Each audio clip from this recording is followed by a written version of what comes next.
Baik, yuk mari sama-sama kita belajar firman Tuhan. Yang pagi hari ini Pastor Daud ambil dari kitab Lukas pasal yang ke-18. Kitab Lukas pasal yang ke-18. Haleluya.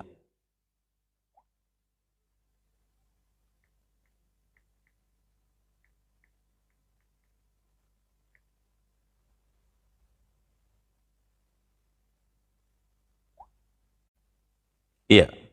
Judulnya di sini Saudara, haleluya. Perumpamaan tentang orang Farisi dengan pemungut cukai. Haleluya. Perumpamaan tentang orang Farisi dengan pemungut cukai. Pagi hari ini mari sama-sama kita buka hati kita Saudara, ya. Apapun yang Tuhan boleh sampaikan pagi hari ini, biarlah itu menjadi rema bagi kita semuanya, menjadi ingat-ingatan bagi kita. Haleluya. Demikian firman Tuhan Saudara, ayat yang ke-9. Dan kepada beberapa orang yang menganggap dirinya benar. Haleluya. Dan kepada beberapa orang yang menganggap dirinya benar dan memandang rendah semua orang lain. Artinya menganggap dirinya lebih baik, haleluya, lebih benar, bahkan lebih tinggi lagi, lebih kudus, saudaraku. Nah, di akhir zaman ini banyak sekali orang-orang yang membuat statement ataupun membuat pengakuan kepada orang-orang lain agar terlihat lebih rohani, saudara, agar terlihat lebih orang yang beribadah kelihatannya, saudara, sehingga bukan hanya lewat kostum saja, bukan hanya lewat pakaian saja, tapi mulut mereka pun sudah berani mengatakan bahwa mereka adalah orang-orang yang lebih baik dari orang lain, lebih benar dari orang lain, lebih kudus dari orang lain. Haleluya. Ini yang berbahaya, saudara, ya. Sekali lagi saya akan baca. Dan kepada beberapa orang yang menganggap dirinya benar dan memandang rendah semua orang lain, Yesus mengatakan perumpamaan ini. Nah, saya berharap saudara, dimanapun saudara berada, kita bukanlah orang-orang yang bisa dikatakan seperti perumpamaan ini. Ya, apapun, bahkan seperti apapun kebaikan yang pernah kita buat, bahkan posisi kita sampai hari ini, bahkan ibadah kita kepada Tuhan, jangan sampai itu menjadi ukuran kita kepada orang lain. Sebab dipastikan bahwa kita telah melakukan kejahatan di hadapan Tuhan. Ya. Nah, ayat yang ke-10, ada dua orang pergi ke bait Allah untuk berdoa. Yang seorang adalah Farisi dan yang lain pemungut cukai. Sebenarnya dua orang ini sebenarnya Yesus ambil sebagai contoh. Dua orang ini sebenarnya sama-sama tidak benar. Karena orang Farisi ini jelas-jelas tidak menyukai pelayanan Tuhan Yesus. Ya, sementara Yesus itu sebenarnya adalah gambaran hati Bapa yang turun dari surga dan untuk menyelamatkan manusia. Sementara dua orang ini, orang Farisi dan pemungut cukai adalah orang-orang yang berdosa. Nah, sekalipun seperti itu, saudaraku, nanti kita akan baca, Pastor Daud lebih mendahulukan, orang Farisi ini sepertinya menganggap dirinya lebih baik. Sepertinya menganggap dirinya lebih rohani daripada yang lain. Sepertinya orang lain tidak dianggap, saudara. Orang lain itu dianggap akan masuk neraka semuanya. Karena dia mengukurkan apa yang telah dia lakukan, apa yang telah dia perbuat di hadapan Tuhan. Haleluya. Ini kesalahan besar, saudara. Ada dua orang pergi ke bait Allah untuk berdoa. Nah, perhatikan baik-baik, saudara. Ketika kita datang ke bait Allah untuk berdoa, tujuannya buat apa? Semua orang yang datang ke bait Allah ini mewakili hadirat Tuhan, saudara. Ya, jadi kalau saudara kita berdoa di rumah pun, dimanapun kita berada, bait Allah itu sebenarnya ada di dalam hidup kita. Ini bait kudusnya Tuhan, ini bait Allah, hadirat Tuhan itu bait Allah, saudara. Jadi ada dua orang pergi ke bait Allah untuk berdoa. Nah, ketika kita berdoa, saudara, sebenarnya tujuan kita untuk apa? Nah, Pastor Daud mau katakan cuma dua alasan kita untuk berdoa. Tidak lebih, cuma dua. Satu, untuk menyenangkan hati Tuhan. Dua, untuk Tuhan menolong kita, saudara. Atau kalau mau disejajarkan menyenangkan, saudara. Tidak salah kalau Pastor Daud mengatakan, yang pertama kita menyenangkan hati Tuhan. Yang kedua, Tuhan menyenangkan hati kita. Nah, ya, kata Tuhan menyenangkan hati kita dengan blessing, saudaraku. Penghiburan, ya, memberikan kekuatan, memberikan berkat, itu namanya menyenangkan hati anak-anaknya. Cuman dua. Tetapi anehnya orang Farisi ini bukan menyenangkan hati Tuhan, bukan juga saudara untuk disenangkan oleh Tuhan, tetapi untuk memuji diri. Nah, ini yang berbahaya. Saudaraku yang diberkati oleh Tuhan, kita jangan sampai salah berdoa. Sekali lagi, apapun yang telah kita perbuat, ya sepertinya untuk Tuhan, itu bukan untuk dibanggakan. Contoh yang seperti dia katakan seperti ini ya. Kita lihat, ada dua orang pergi ke bait Allah untuk berdoa, yang seorang adalah Farisi dan yang lain pemungut cukai. Orang Farisi itu berdiri dan berdoa dalam hatinya begini, "Ya Allah, aku mengucap syukur kepadamu karena aku tidak sama seperti semua orang lain." Nah, ini yang pertama, saudara. Apakah pantas ini disebut berdoa? Tidak, saudaraku. Ketika kita berdoa, Pastor Dan sudah katakan tadi, pertama menyenangkan hati Tuhan, kedua kita minta pertolongan dari Tuhan. Artinya Tuhan menyenangkan hati kita. Cuman dua, saudara. Tetapi orang Farisi ini datang kepada Tuhan mengucap syukur, katanya. Lalu dia katakan, "Ya Allah, aku mengucap syukur kepadamu karena aku tidak sama seperti semua orang." Haleluya. Ini bukan berdoa, tetapi mencari pujian, saudara. Haleluya. Nah, orang yang mencari pujian itu sama dengan orang sombong. Orang yang suka mencari mendapatkan pujian baik dari orang lain, saudaraku, sesama terlebih lagi ini kepada Tuhan. Betapa angkuhnya orang seperti ini, saudara. Ya, ini sama dengan kalau saudara datang berdoa kepada Tuhan dan saudara menutup diri, ya. Saudara menganggap kita ini sudah menjadi orang benar. Kita katakan, saya setiap hari beribadah, saya setiap hari berdoa, saya setiap hari bahkan tidak pernah absen, bahkan acara apapun di dalam gereja, saya selalu aktif, doa puasa, doa keliling, bahkan apapun itu. Saudaraku yang diberkati oleh Tuhan, ketika kita mengatakan itu kepada orang lain, apalagi kepada Tuhan, itu sebenarnya adalah roh kesombongan, saudaraku. Roh kesombongan. Kita sedang meminta pujian, kita sedang meminta timbal balik pengakuan dari manusia. Saya mau katakan, saudara, kalau kita melakukan banyak hal tentang hal-hal yang rohani, dengar baik-baik, saudaraku. Kalau kita melakukan banyak hal tentang hal-hal rohani, itu bukan, saudaraku, untuk membuat Tuhan tambah sayang sama kita. Tidak, tidak. Sekalipun saudara rajin membaca Alkitab, itu bukan membuat Tuhan tambah sayang kepada kita. Bukan. Kan, bukan, saudaraku. Ketika kita menolong orang lain, suka membantu orang lain, itu bukan membuat Tuhan tambah sayang sama kita. Tidak. Tidak, saudaraku. Tidak ngaruh. Kenapa? Karena Tuhan memang sudah sayang sama kita. Tuhan sudah sangat mengasihi kita.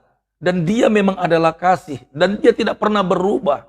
Saudara mau beri persembahan 1.000, 2.000, 100.000, 1 juta, 10 juta. Itu tidak akan merubah karakter Tuhan. Tidak akan membuat dia tambah cinta sama saudara. Tidak. Karena Tuhan itu tidak berubah-berubah, saudara. Tuhan itu tidak goyang-goyang. Tidak akan tiba-tiba dia berubah pro kepada seseorang karena dia melakukan lebih besar daripada orang lain. Tidak, saudaraku. Haleluya. Tetapi justru apa yang kita buat, dengar baik-baik, justru kita harus semakin dekat sama Tuhan, semakin merendahkan hati. Karena kita ini adalah manusia berdosa. Karena kita ini adalah orang yang tadinya tidak ada apa-apanya. Karena anugerah Tuhan. Haleluya. Kita bisa mengucap syukur kepada Tuhan. Haleluya. Nah, saudaraku, orang Farisi itu berdiri dan berdoa dalam hatinya begini, "Ya Allah, aku mengucap syukur kepadamu karena aku tidak sama seperti semua orang lain. Bukan perampok, bukan orang lalim, bukan pejinah, dan bukan juga seperti pemungut cukai ini." Wow. Terakhir sekali ketika dia mulai memuji dirinya bahwa dia bukan seorang yang perampok, dia bukan seorang yang lalim, dia bukan seorang yang pejinah, bahkan dia tidak sama seperti orang lain. Wow. Dia pikir Tuhan bisa membuat batasan-batasan. Oh, ini orang yang level A, level B, level C. Enggak bisa, saudara. Bahwa apapun yang terjadi di dalam kita ini, mau kita orang berdosa kah, mau kita orang yang taat kah, itu semuanya adalah anugerah dan berkat Tuhan. Praise the Lord. Ya, ini pembelajaran buat kita semuanya. Haleluya. Jangan sampai kita punya pemikiran seperti itu. Saya mau bilang, saudara, mungkin kita adalah orang-orang atau anak-anak Tuhan yang melayani, ya. Kita telah melakukan banyak hal, memenangkan jiwa barangkali. Kita aktif di gereja. Saudaraku, itu semuanya karena anugerah Tuhan, bukan karena kuat dan gagah kita. Karena firman Tuhan berkata bahwa semua kebaikan ataupun perbuatan baik yang kita lakukan itu sama seperti kain lara. Kain yang kotor.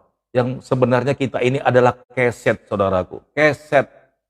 Keset baru dicuci dengan keset yang sedang diinjak, tetaplah namanya keset, saudara. Tetap suatu saat nanti keset yang baru itu pun, bahkan baru dibeli di supermarket itu keset, saudara. Tetap dia keset dan sebentar lagi akan dipakai untuk ngelap yang kotor. Jadi tidak ada hebatnya, saudaraku. Tidak ada hebatnya. Sekalipun keset itu ditaruh di dapur, ditaruh di depan rumah, bahkan ditaruh di dalam kamar pribadi, saudara. Tetaplah itu keset dan untuk diinjak-injak.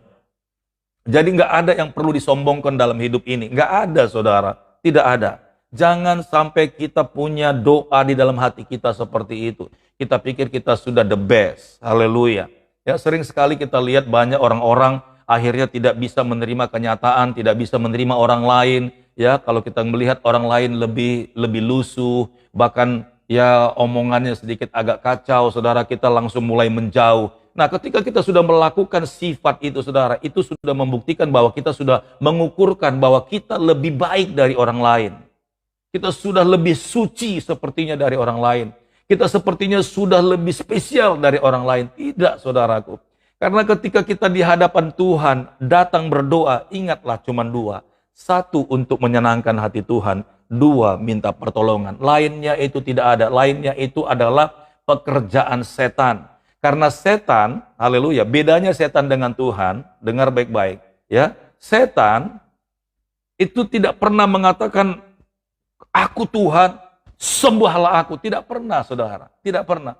Aku Tuhan, sembahlah aku. Seperti yang sering sekali diungkapkan oleh agama sebelah, saudaraku. Ya, untuk menjatuhkan orang-orang Kristen, saudara, dia pakai ayat ini. Ya, coba cari di ayat Alkitab, di manakah ada tertulis bahwa Yesus itu Tuhan dan dia berkata sembahlah aku. Haleluya. Saya mau bilang, saudara, saya mau kasih tahu pengetahuan ini, ya. Untuk membuktikan Tuhan bahwa Yesus itu adalah Tuhan, dia tidak perlu mengatakan akulah Tuhan, sembahlah aku. Tidak perlu, saudara. Cukup dengan orang-orang yang datang menyembah dia. Nah, saya kasih contoh, saudaraku, ya, saya kasih contoh. Kalau ada seorang yang mengatakan, "Weh, aku ini seorang presiden. Kamu harus sujud, kamu harus takut kepada saya." Nah, saudaraku, sekalipun ada orang yang mengatakan dirinya presiden, saudaraku, tetaplah orang tidak akan mau taat dan takut kepadanya. Karena apa, saudara? Karena yang pertama, presiden itu pasti punya yang namanya punya warga, punya rakyat, saudaraku. Dan orang yang diangkat menjadi presiden, nah di sini kuncinya, saudara. Orang yang diangkat menjadi presiden adalah itu atas dasar penentuan dan pengakuan dari rakyatnya. Jadi nggak perlu seorang presiden mengatakan aku ini presiden. Kamu harus taat kepadaku. Nggak perlu, saudara. Cukup rakyatnya yang mengakui, memang engkaulah presiden, karena kamilah yang melihat engkau presiden, engkau pantas menjadi presiden, engkau layak menjadi presiden, sebab engkau sanggup memimpin negara ini. Cukup rakyatnya, nggak perlu presiden itu mengatakan, I am the president. Nggak perlu, saudaraku. Karena dia punya rakyat, dia punya penduduk, dia punya negara, saudaraku. Haleluya. Jadi presiden nggak perlu keluarkan kalimat itu. Kecuali orang yang mencuri kemuliaan presiden. Haleluya. Dia tidak dipilih menjadi presiden. Dia tidak dipilih menjadi pemimpin. Lalu dia bilang, aku ini akan menjadi presiden. Aku presiden, kalian harus taat kepada saya. Itu pencuri, saudaraku. Nah, sama iblis pun seperti itu. Tuhan tidak perlu mengatakan, aku ini Tuhan, sembahlah aku. Nggak perlu sebenarnya. Sekalipun sebenarnya di Alkitab itu banyak sekali tertulis dan juga fakta, bukti bahwa memang Yesus itu Tuhan. Dan banyak orang menyembah dia. Banyak. Tetapi perkataan itu sering sekali diambil sama iblis. Karena iblis memang nggak punya yang namanya orang-orang yang melihat kelebihan dia. Bahkan dunia ini bukan iblis yang bikin, sehingga orang tidak akan pernah mengakui iblis itu Allah. Tetapi iblis kepingin agar orang-orang menyembah dia, agar orang-orang takut kepadanya, agar orang-orang sujud di hadapannya. Dan iblis sering sekali mencuri kemuliaan Tuhan dan mengatakan, aku ini adalah Allah, aku ini adalah Tuhan, aku ini adalah pemilik semesta. Haleluya. Saudaraku ini berkati oleh Tuhan, kita harus bersyukur saudara. Apa yang kita baca pada pagi hari ini adalah bukti kesombongan. Jadi yang dilakukan oleh orang Farisi ini adalah sifat dan karakter daripada iblis, saudaraku. Ya, jadi dia si orang Farisi ini berusaha untuk mencari pengakuan dan pujian dari orang-orang yang yang mengatakan dirinya sepertinya lebih baik daripada orang lain yang ada di tempat ibadah itu. Haleluya. Ayat yang ke-12, aku berpuasa 2 kali seminggu, aku memberikan sepersepuluh dari segala penghasilanku. Dia pikir kalau dia berpuasa 2 kali seminggu, dia pikir Tuhan semakin cinta sama dia. Haleluya. No, bukan karena puasa kita juga sehingga Tuhan mengasihi kita, tidak saudaraku. Dan juga bukan karena seringnya kita memberikan perpuluhan baik kepada gereja atau kepada hamba Tuhan seseorang yang lain di luar sana, saudaraku.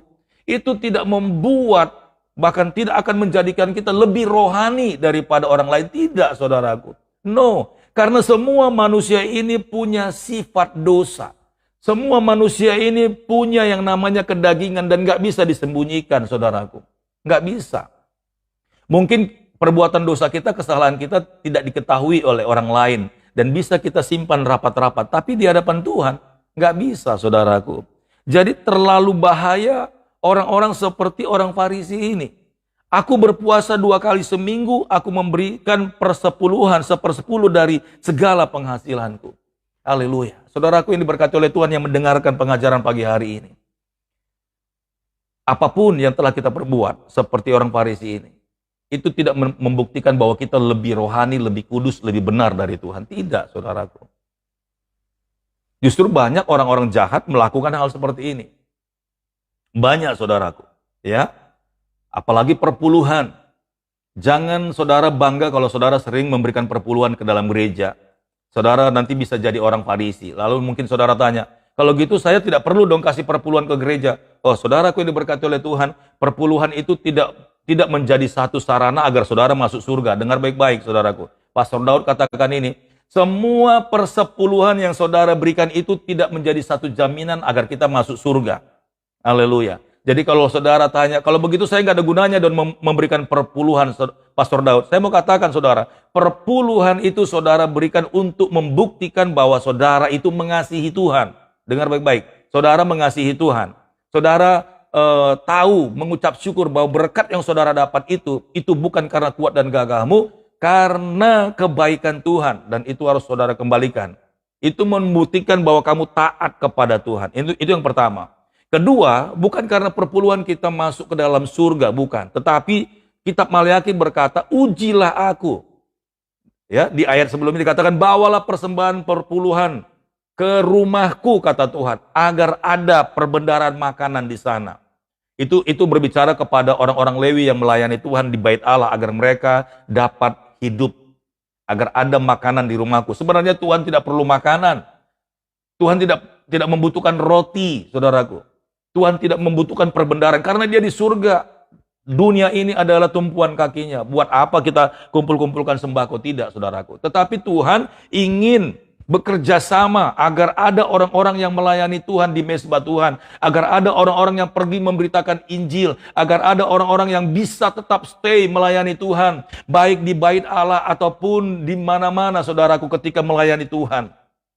Makanya hamba-hamba Tuhan butuh didukung. Itu maksud Tuhan. Maka bawalah persembahan perpuluhan ke rumahku agar ada makanan.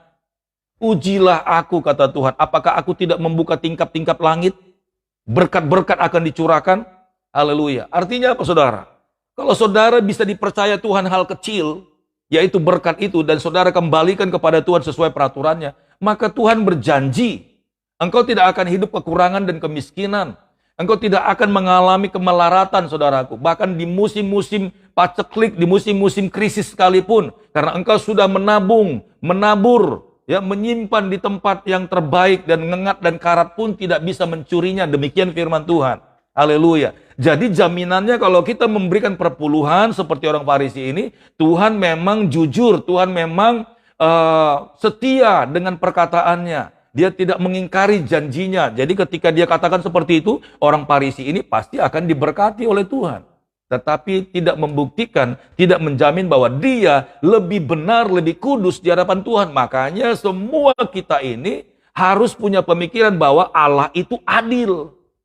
Nah, keadilannya di sini. Jadi kalau ada orang-orang jahat seperti orang Farisi ini, saudaraku, dan dia rajin memberikan perpuluhan, bahkan dia juga mungkin memberikan kebaikan kepada orang lain, itu Tuhan ingat, saudaraku. Tetapi kesalahannya adalah kesombongannya itu, ketamakannya itu, Tuhan tidak kompromi. Haleluya. Jadi semua perbuatan baik kita, termasuk memberikan persembahan perpuluhan, itu tidak menyogok kita, itu tidak membuat kita sehingga kita punya jaminan, punya green card untuk bisa masuk surga, tidak. Orang yang bisa masuk surga adalah orang yang hatinya, dosanya telah ditebus. Orang yang layak masuk surga adalah orang yang sudah menerima pengampunan dari Tuhan. Haleluya. Sejahat apapun kita, ketika kita tahu bahwa kita telah berbuat dosa, menyakiti hati Tuhan, kita adalah orang yang tidak pantas di hadapan Tuhan. Kita adalah orang yang penuh dengan dosa, penuh dengan kejijikan, saudaraku. Kita menyadarinya, kita tidak layak. Justru itu yang Tuhan cari. Karena apa? Karena Yesus datang, ya, untuk misi penebusan manusia dari dosa. Makanya dia rela mati di kayu salib. Dan darahnya tercurah. Dan darahnya itu untuk siapa? Untuk orang-orang yang berdosa. Bukan untuk orang-orang yang membenarkan dirinya. Orang yang membenarkan dirinya, yang menganggap dirinya lebih kudus, lebih baik, lebih benar dari orang lain. Darah Yesus itu gak berlaku buat dia. Dia pikir dengan membayar dengan uang. Dia pikir dengan memberikan perpuluhan. Dia pikir dengan melakukan banyak hal, berpuasa. Dia pikir dia sudah mempunyai jalan lurus, atau istilahnya bypass, jalan langsung ke surga. No, tidak bisa. Itu sebabnya Yesus punya peraturan, akulah jalan, kebenaran, dan hidup. Akulah pintu. Tidak ada orang yang bisa masuk ke dalam kemuliaan Tuhan kalau tidak lewat Yesus, saudaraku. Haleluya. Jangan sampai salah. Ya, jadi di ayat yang ke-12 ini, aku berpuasa 2 kali seminggu, aku memberikan perpuluhan dari segala penghasilanku, itu bukan untuk bertujuan untuk dapat password ke surga, saudara, tetapi untuk mendapatkan janji Tuhan. Haleluya, agar dia diberkati. Semakin dia rajin memberikan perpuluhan, tetap janji Tuhan, firman Tuhan itu berlaku bagi siapapun yang mau mengeluarkan, bahkan melepaskan berkat yang Tuhan kasih dan membagikannya kepada orang, bahkan memberikan perpuluhan ke dalam gereja, ke bait Allah, atau kepada hamba-hamba Tuhan yang membutuhkan, saudaraku. Tetap Tuhan ingat janjinya. Tuhan tidak pernah ingkar. Itu sebabnya firman Tuhan berkata, barang siapa memberikan secangkir saja air putih atau air minum, ya, kepada salah seorang hambaku yang kecil ini. Hambaku, dengar baik-baik, saudaraku. Maka ia tidak akan kehilangan upah seorang hamba Tuhan. Tetap ada konsekuensi. Ya, tetap Tuhan tidak akan mengingkari janjinya. Jadi apa yang ditabur oleh orang Farisi ini tetap dia akan tuai. Dia tidak akan kekurangan, saudaraku. Tetapi untuk masuk ke dalam surga, untuk mendapatkan pembenaran dari Allah, saudaraku, dia tidak mendapatkannya. Justru dia menjadi sombong dengan perbuatan-perbuatan baiknya. Ini yang dinamakan sombong rohani, saudaraku. Haleluya. Sombong rohani, tidak mau kalah dalam segala hal. Selalu ingin menang. Ketika dia berbicara pun ingin menang. Ketika dia memberi pun, ya, ini juga ingin menang. Berapa banyak orang-orang anak-anak Tuhan, ya, berapa banyak orang-orang Kristen seperti itu. Tidak pernah mau mengalah, saudaraku. Ingin selalu membuktikan bahwa dia lebih unggul dari orang lain. Itu yang namanya kesombongan, saudaraku. Haleluya. Ya, kita lihat seperti perumpamaan ada seorang janda yang memberikan persembahan, ya, cuma 2 keping perak, saudaraku.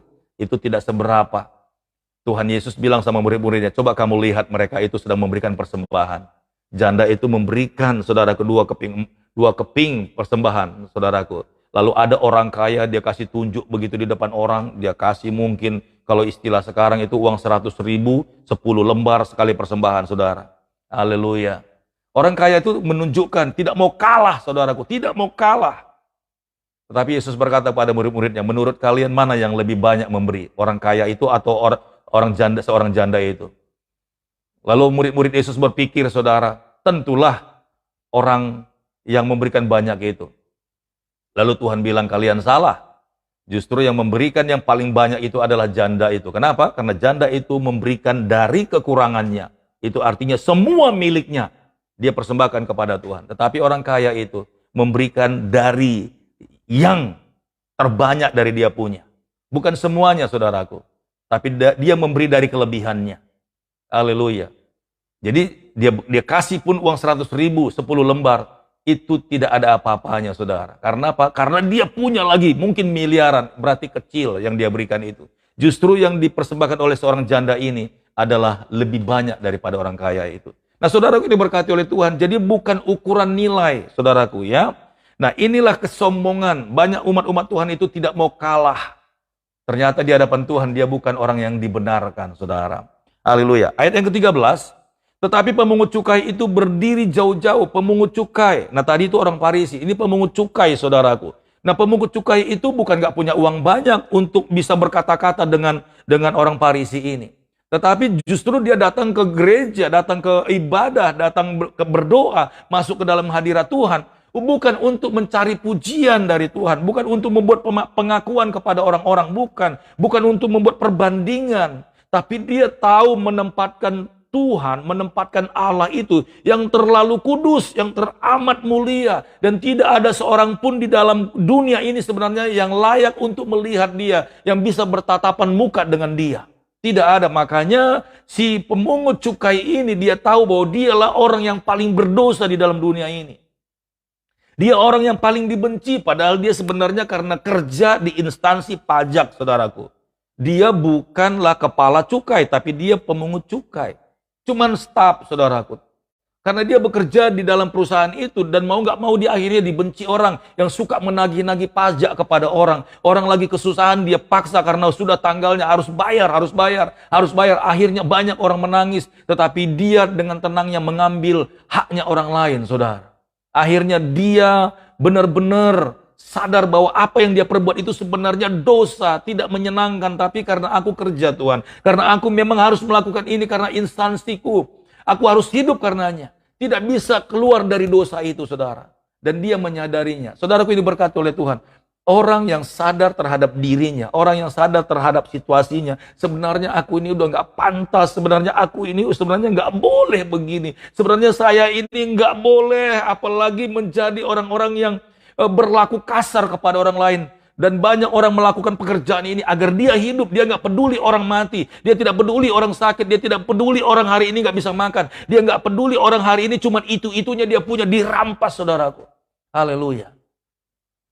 Banyak orang-orang yang bekerja seperti itu, saudaraku. Terlebih di zaman sekarang ini banyak orang-orang, semakin banyak yang susah, tidak sanggup bayar utang, tidak sanggup bayar cicilan, tidak sanggup untuk menebus apapun pinjaman. Akhirnya banyak penjahat-penjahat datang ke rumah dan bahkan mengintimidasi. Tidak cukup diintimidasi, bahkan kekerasan, saudaraku. Dengar baik-baik. Kalau kita sadar dalam situasinya kita, sekalipun kita menjadi pelakunya, dengar baik-baik, saudaraku. Tuhan sedang mendengarkan jeritan isi hatimu. Ayat 13, tetapi pemungut cukai itu berdiri jauh-jauh, bahkan ia tidak berani menengadah ke langit, melainkan ia memukul diri dan berkata, ya Allah, kasihanilah aku orang berdosa ini. Berapa banyak kita sadar dengan kesalahan kita? Berapa banyak kita sadar dengan dosa kita? Suami-suami sadar dengan perbuatannya, sehingga telah berbuat dosa, menyakiti hati keluarganya, istrinya dan anak-anaknya. Ketika engkau sadar pada pagi hari ini, kau datang kepada Tuhan, Tuhan sedang mendengarkan doamu. Engkaulah orang yang dibenarkan Tuhan. Haleluya. Istri-istri, berapa banyak engkau telah melakukan kesalahan, engkau telah melakukan dosa, engkau telah melakukan kejahatan, engkau telah melukai perasaan suamimu, engkau telah melukai perasaan anak-anakmu, engkau telah melukai perasaan Tuhan sekaligus. Tapi ketika engkau menyadarinya bahwa engkau adalah orang yang tidak pantas, Tuhan, aku tidak pantas melakukan ini. Aku bersalah, Tuhan, atas pernikahanku. Aku bersalah terhadap rumah tanggaku. Aku bersalah terhadap keluargaku, Tuhan. Ampuni saya. Ampuni saya pagi hari ini, Tuhan. Aku adalah orang yang paling berdosa, Tuhan. Akulah orang yang paling bejat, Tuhan. Haleluya. Saya mau pastikan, saudaraku, hari ini juga Tuhan sedang mendengarkan doamu. Tuhan sedang mendengarkan jeritanmu, saudaraku. Engkaulah orang yang dibenarkan Tuhan. Haleluya. Jangan seperti orang Farisi ini. Sudah menyesah orang juga. Sudah melakukan kejahatan juga. Tapi di hadapan Tuhan, dia menyembunyikan kejahatannya. Dia menyembunyikan kebodohannya. Dia menyembunyikan pelanggarannya, saudaraku. Haleluya. Tetapi pemungut cukai itu berdiri jauh-jauh, bahkan ia tidak berani menengadah ke langit, melainkan ia memukul dirinya dan berkata, "Ya Allah, kasihanilah aku orang berdosa ini." Ayat yang ke-14, saudaraku yang diberkati oleh Tuhan. Aku berkata kepadamu, orang ini pulang ke rumahnya sebagai orang yang dibenarkan Allah, dan orang lain itu tidak, sebab barang siapa meninggikan diri, ia akan direndahkan, dan barang siapa merendahkan diri, ia akan ditinggikan. Saudaraku ini diberkati oleh Tuhan, pagi hari ini, sebelum kita menghabiskan banyak waktu, saudara, nasihat kebenaran firman Tuhan ini biarlah menjadi rema bagi kita. Dalam segala hal, kita bukanlah orang yang paling kudus di antara yang lain. Biarlah kita tetap berjaga-jaga, sadar dengan setiap perbuatan kita, setiap laku kita. Ketika kita melakukan kesalahan sedikit pun, cepatlah minta maaf sama Tuhan. Tuhan, ampuni saya telah berbohong. Tuhan, ampuni saya telah malas hari ini. Tuhan, ampuni saya tadi melawan terhadap istri saya tadi ngelawan terhadap suami saya telah berbohong kepada anak-anak. Tuhan, ampuni saya. Tuhan, aku tidak pantas, Tuhan. Aku tidak layak, aku tidak boleh seperti ini. Saudaraku yang diberkati oleh Tuhan, ketika kita setiap hari mengakui kepada Tuhan, justru disitulah kita akan mendapatkan pembenaran dari Tuhan. Sebesar apapun kesalahan kita, Tuhan Yesus itu adil dan setia. Dia akan mengampuni setiap dosa dan pelanggaran kita. Tuhan suka dengan anak-anaknya, yang setiap kali dia jatuh, dia sadar minta ampun sama Tuhan. Tuhan Yesus suka dengan anak-anaknya yang jujur. Ketika dia melakukan kesalahan di hadapan Tuhan, Tuhan, hari ini aku telah menyakiti hatimu. Aku tadi kompromi, Tuhan. Aku tadi sempat ikut-ikutan dengan orang. Tuhan, ampuni saya. Tuhan sangat suka dengan anak-anaknya yang jujur, saudaraku. Tuhan, aku bulan ini tidak memberikan persembahan perpuluhan. Tuhan, Engkau tahu bahwa kebutuhanku banyak sekali, Tuhan. Aku sedang mengalami, Tuhan, kemerosotan. Tuhan tahu, Tuhan akan berikan yang terbaik. Yang penting jujur. Saudaraku, anakku ada 4, saudaraku, ya. Dan uang jajan dan ongkos mereka sudah terukur setiap hari. Tetapi kalau ada satu hal yang harus ditambahkan, contohnya kemarin gurunya telah memberikan pengumuman, Bapak, Mama, atau Bapak, Ibu, atau Ayah, Papa, Ayah dan Ibu, Papa dan Mama. Hari ini aku uang jajannya ditambahin dong, karena kemarin ada pengumuman bahwa hari ini akan ada pengumpulan dana untuk PMI. Wow, saudaraku, karena memang sudah pas-pasan apa yang diberikan oleh orang tua ternyata juga disebut kurang, maka besoknya itu pada hari itu juga, maka orang tuanya pasti akan menambahkan agar apa yang menjadi keperluan kebutuhan anak saya ini semuanya tercukupkan dan bisa diselesaikan. Saudaraku diberkati oleh Tuhan. Ketika kita melakukan hal seperti ini, kita jujur, Tuhan, bahkan aku belum bisa memberikan apapun pertolongan kepada orang-orang lain karena aku pun butuh ditolong. Katakan dengan jujur, bukan karena kemunafikan. Jujur, saudara, ya. Tuhan suka dengan orang-orang jujur. Tuhan suka dengan orang-orang yang tulus. Tuhan suka dengan orang-orang yang saleh. Beda dengan orang Farisi ini. Haleluya. Sekalipun dia menceritakan semuanya, saudara, tapi dia tidak menunjukkan bahwa dia adalah orang yang berdosa. Haleluya, praise the Lord. Baik, saudaraku yang diberkati oleh Tuhan, sampai di sini renungan kita pada pagi hari ini. Kiranya kita semakin maju dan semakin semangat untuk ikut di dalam perjalanan kita, bertumbuh di dalam iman bersama-sama dengan Tuhan Yesus. Baik, saudaraku yang diberkati oleh Tuhan, kiranya firman Tuhan ini memberkati kita, dan selamat beraktivitas sepanjang hari ini. Haleluya, praise the Lord. Ya, sebelum kita berpisah, saudaraku, Izinkan Pastor Daud untuk berdoa buat saudara. Haleluya. Praise the Lord. Bapa, di dalam nama Tuhan Yesus, pagi hari ini, hamba-Mu berdoa dan mengucap syukur buat waktu dan kesempatan yang Tuhan berikan bagi hamba-Mu, untuk Tuhan boleh pakai menaburkan kebenaran firman-Mu. Hari ini kami belajar Tuhan, tentang perumpamaan seorang Farisi dan pemungut cukai. Tuhan, buat kami orang-orang yang rendah hati. Jangan sombong dan tinggi hati. Sebab apapun yang kami miliki di dalam dunia ini adalah pemberian Tuhan, bahkan bisa dikatakan sementara. Akan lebih baik lagi Tuhan, semakin bertambah-tambah kasih karunia-Mu bagi kami, bukan untuk membuat perbandingan kepada orang lain, tetapi kami semakin rendah dan semakin rendah, karena kami ingin Tuhan, apa yang kami perbuat semuanya untuk hormat, pujian, kemuliaan bagi nama Tuhan. Kuduskan kami setiap waktu, ampuni kami Tuhan, karena kami tidak luput dari kelemahan. Dalam nama Tuhan Yesus, berkati anak-anak-Mu dimanapun mereka berada. Lindungi dan berkati usaha dan pekerjaan mereka. Dan jauhkan dari segala sakit penyakit Tuhan. Berkati rumah tangga mereka, anak-anak mereka. Terima kasih Bapa yang baik, begitu juga buat hamba-Mu Pastor Daud Tuhan. Istri dan anak-anakku diberkati senantiasa. In Jesus' name, haleluya, amin.